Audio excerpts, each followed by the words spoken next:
Lini Indonesia kini semakin mengkilap karena Maarten Paes akhirnya resmi bergabung dengan Timnas Indonesia.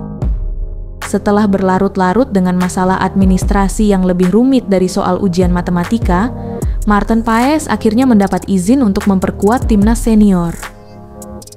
Ketua Umum PSSI, Erick Thohir, mengumumkan kabar bahagia ini setelah semua drama di Court of Arbitration for Sport dan FIFA tuntas. Jadi, jangan heran kalau kiper FC Dallas ini mulai bikin lawan kebingungan di lapangan. Maarten sudah sah menyandang status warga negara Indonesia sejak tanggal 13 April lalu, meskipun sempat terjebak dalam regulasi FIFA yang mirip labirin sebelum akhirnya bisa beraksi. Dengan jadwal pertandingan kualifikasi Piala Dunia 2026 zona Asia yang semakin mendekat, Paes harus mempersiapkan dirinya secara fisik dan mental. Berita bahwa Paes mungkin debut pada tanggal 6 September 2024 melawan Arab Saudi menjadi pusat perhatian. Namun, ini bukanlah tugas yang mudah. Paes harus beradaptasi dengan waktu tempuh yang berbeda dan perbedaan iklim, serta menyesuaikan diri dengan gaya bermain Timnas Indonesia. Sementara itu, FC Dallas, tim yang dibelanya di MLS, juga memiliki jadwal padat. Paes harus menyeimbangkan antara tuntutan kompetisi di Amerika dan persiapan untuk kualifikasi Piala Dunia. Saat menjelang debutnya, Paes juga menghadapi kemungkinan adanya pertandingan uji coba non-resmi yang digelar oleh PSSI. Ini adalah kesempatan bagi Paes untuk beradaptasi dengan tim dan memulai proses integrasi sebelum pertandingan resmi. Namun, uji coba ini harus diatur dengan hati-hati, mengingat jadwal padat FC Dallas yang tidak selalu sejalan dengan jadwal FIFA. Uji coba ini juga dapat menjadi ajang bagi Paes untuk merasakan atmosfer sepak bola Indonesia secara langsung dan berkenalan dengan para pemain dan staf timnas. Ini akan menjadi momen penting dalam proses adaptasi Paes dan bisa jadi ujian awal sebelum dia benar-benar tampil di pertandingan resmi.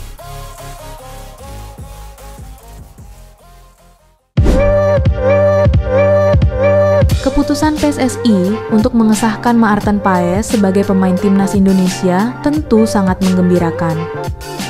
Pasalnya, sektor penjaga gawang telah menjadi salah satu masalah utama bagi Timnas Indonesia, dan kehadiran Paes diharapkan dapat menjadi solusi yang tepat.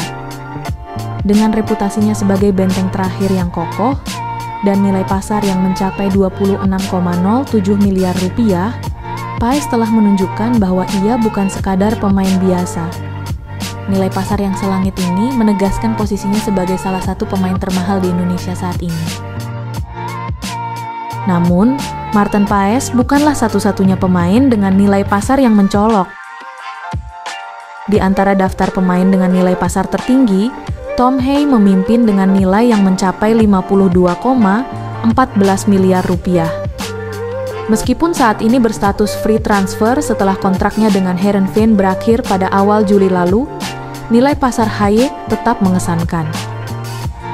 Sebelumnya, Haye dikenal sebagai pemain penting bagi AZ Alkmaar dan diperkirakan akan kembali bergabung dengan klub tersebut.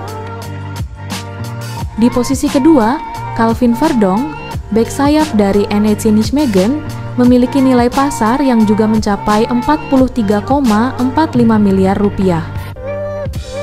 Verdong menunjukkan kualitasnya di Eredivisie dan dalam debutnya bersama Timnas Indonesia pada tanggal 11 Juni 2024 melawan Filipina. Begitu pula Jay Itzes, bek Venezia, yang menempati posisi ketiga dengan nilai pasar sebesar 43,45 miliar rupiah.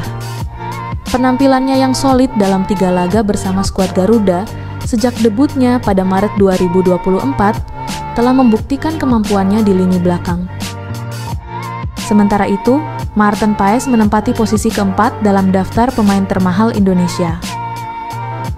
Kiper FC Dallas ini diharapkan dapat memberikan dampak positif bagi Timnas Indonesia, terutama dalam pertandingan perdana putaran ketiga kualifikasi Piala Dunia 2026 zona Asia Grup C melawan Arab Saudi pada tanggal 5 September 2024. Di posisi kelima, Sandy Walsh, bek KV Mechelen, memiliki nilai pasar sebesar 22,06 miliar rupiah. Sejak debutnya pada September 2023, Walsh telah menjadi salah satu andalan di sektor bek kanan timnas Indonesia. Dengan segala prestasi dan nilai pasar yang mengesankan, harapan tinggi diletakkan pada timnas Indonesia untuk tampil lebih baik di kancah internasional.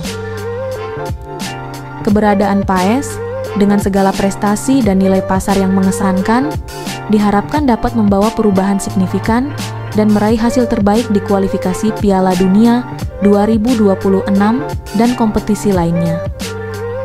Kini, para penggemar sepak bola Indonesia dapat menantikan dengan penuh antusiasme aksi-aksi menawan dari skuad Garuda.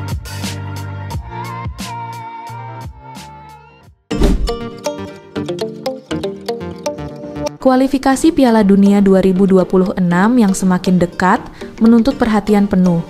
Sementara ASEAN Cup 2024, turnamen yang seharusnya menjadi fokus utamanya, tampaknya harus ditunda.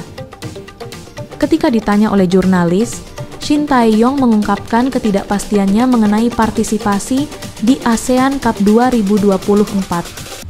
Kami sedang mempersiapkan tim untuk kualifikasi Piala Dunia 2026, dan saat ini, fokus utama kami adalah pertandingan-pertandingan krusial itu, katanya. Meski begitu, desas-desus tentang kemungkinan penurunan timnas U23 Indonesia untuk ASEAN Cup 2024 mengemuka. Namun, Shin Tae-yong dengan tegas menepis rumor tersebut. Tim U23 kami memang kuat, tetapi saat ini kita harus mengutamakan persiapan tim utama. Kehadiran Paes diharapkan dapat memberikan stabilitas dan kualitas ekstra di bawah mistar gawang. Dengan pengalaman dan keterampilan yang sudah terbukti di MLS, Paes diharapkan dapat menjadi aset berharga bagi timnas Indonesia di babak kualifikasi Piala Dunia. Namun, tidak hanya Maarten Paes yang menjadi perhatian. Dua nama lainnya, Mauro Zylstra dan Ole Romeni, juga semakin dekat untuk bergabung dengan timnas Indonesia. Zylstra, penyerang muda dari FC Volendam, telah menyerahkan berkasnya untuk menjadi warga negara Indonesia.